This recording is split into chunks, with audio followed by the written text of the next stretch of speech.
It turns out the disaster was just delayed rather than avoided. Instead, things were about to get worse than they could ever have imagined. Toni Kroos' 95th-minute winner against Sweden on Saturday looked to have given Germany a World Cup lifeline, but their pathetic performance in the 2-0 loss to South Korea on Wednesday ensured that they were eliminated from the World Cup at the group stage for the first time in 80 years. And in truth, they got exactly what they deserved. Had they simply seen off a South Korea side who had already been beaten by Sweden and Mexico, they would have got away with it. They would have progressed to the knockout stage.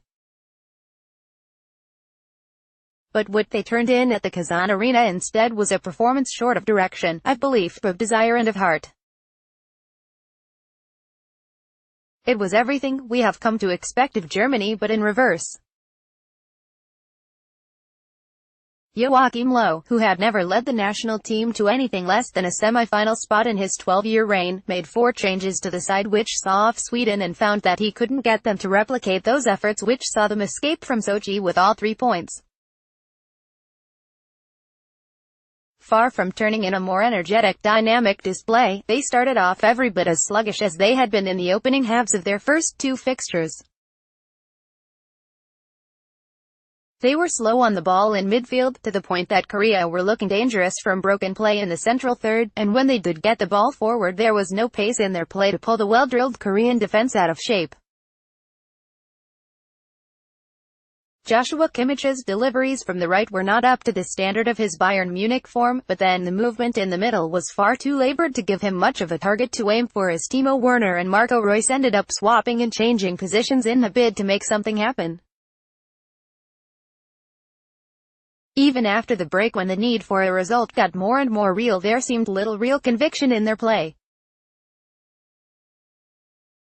Mario Gomez's introduction for the final 30 minutes finally gave them a front man who had Korea turning towards their own goal, but in truth the opponents looked every bit as likely to snatch a goal on the break as Germany did in finally making their domination of possession count. That was in large part down to a clear disconnect between the Mannschafts players. They were just never on the same wavelength. Neat little passes from Mesut Ozil fell behind Reus or Gomez rather than finding their intended target as Germany finally looked to pick their way through. The Arsenal man's inability to find a teammate with a killer pass was symptomatic of the breakdown in communication that felt completely alien for a German national team. Even in their own half they almost provided a winner on a plate for Son Heung-min when Niklas Süle and Mats Hummels converged on one another and the latter headed the ball across his own back line. The longer the game went on, the more the unthinkable became possible, with Korea regularly spawning chances on the counter as Germany continued to stroke passes around in vain with little sign of urgency or belief. Hummels' late miss when he connected with his shoulder as he attempted to head for goal said it all. This was a humiliation and embarrassment. But it was only about to get worse. Kim Young-kwan was left in acres of space to take a touch and finish high into the net during the 6 minutes of injury time.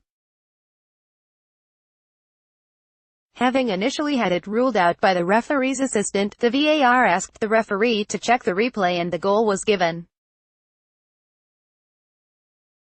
Korea deserved the win, but much more than that, the completely rudderless Germany deserved the shame.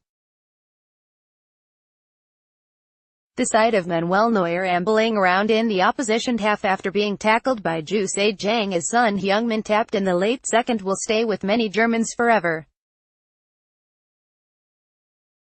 It said everything about just how awful Germany have been over the course of the last 3 games. A horrendous World Cup campaign is over, and for the 3rd straight tournament the reigning champions are home before the football gets real.